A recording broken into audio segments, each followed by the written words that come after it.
اس وقت دنیا میں ایک قسم کی بے چینی ہر لحاظ سے، اقتصادی لحاظ سے، امن امان کے لحاظ سے بہت خطرناک مرحلے پر پہنچے ہوئے تھے۔ خداوند عالم نے پاکستان کو یہ موقع فراہم کیا، جیسا بھی ہو کہ امریکہ نے کہا ہو یا کسی اور نے کہا ہو ثالثی کے لیے، تو پاکستان کو انتخاب کیا کہ ثالثی کردار ادا کرنے کے لیے۔ لہٰذا پاکستان کی وزیر اعظم اور آرمی چیف وزیر خارجہ انہوں نے شب و روز کوشش کر کے، رابطہ کر کے یہ خطرناک جنگ جو جاری تھا اس کو بند کیا، اور اس وقت دنیا کی نظر پاکستان کے اوپر ہے۔ تو پاکستان جنگ بند کرنے میں دونوں کو انہوں نے راضی کیا، یہ بہت بڑی بات ہے۔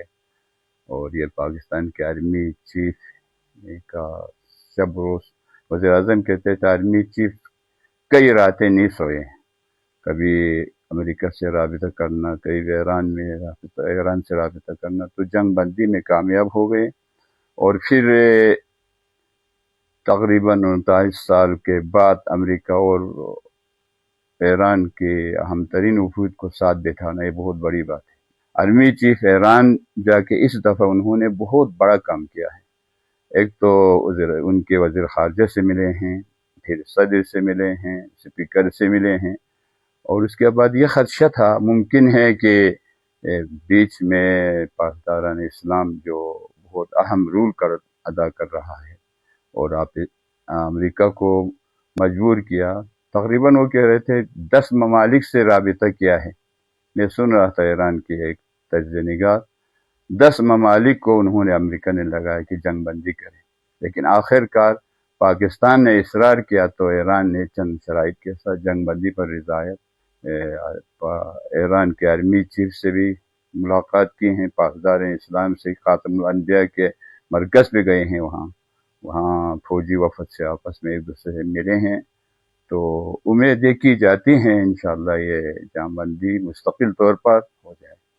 دنیا میں امن چاہتے ہیں، امن پسند ہے، اور اسی طرح کہ دنیا کے ہر لوگ اس وقت، یورپ ہو، باقی ممالک ہو، سارے کہتے ہیں کہ جنگ بندی ہونا چاہیے۔ چین کہتے ہیں جنگ بندی ہونا، روس کہتے ہیں جنگ بندی ہونا چاہیے۔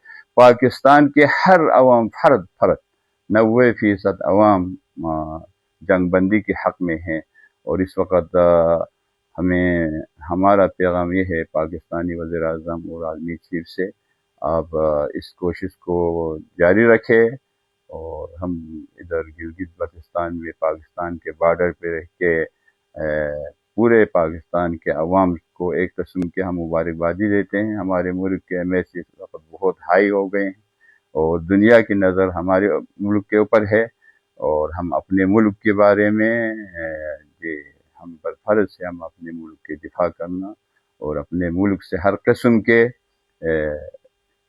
اگر کوئی ہمارے ملک کی طرف نیلی آنکھوں سے دیکھے تو ہم اس کو بھرپور جواب دیں گے۔ ہم اپنے ملک کی دفاع ہمارے اوپر واجب سمجھتے ہیں۔ دوسرے لوگوں کو بھی ہمارا پیغام ہے، آپس میں اتحاد کے ساتھ رہے، اور افواہوں پر جو ہمارا دشمن ہے انڈیا اور دوسرے اسرائیل، ان کے باتوں پر کان نہ دھرے، اپنے مسلح افواج اور اپنے سیاسی لیڈروں کے ساتھ ہم آہنگی سے آگے بڑھنے کی کوشش کریں۔